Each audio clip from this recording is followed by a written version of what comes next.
Hello everyone, this is Kevin with Ballin Brands, and today I've got a quick tip on how to keep your WordPress admin clean and organized. Personally, I hate clutter, and the post and page edit screens in WordPress can sometimes become overcrowded. You can see on this post edit screen that we've got sections for the title, the content, some options related to our theme, the excerpt, trackbacks, discussion options, comments, and the list goes on.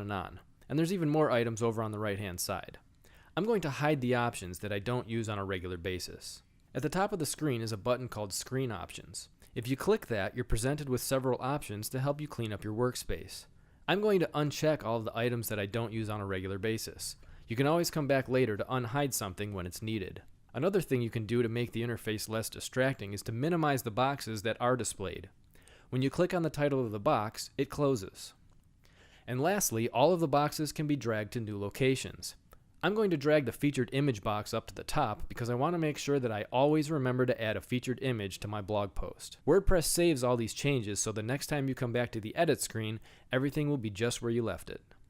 For more great videos and tutorials, please subscribe to our YouTube channel. Give this video a thumbs up if you like what you saw, and we'll see you next time.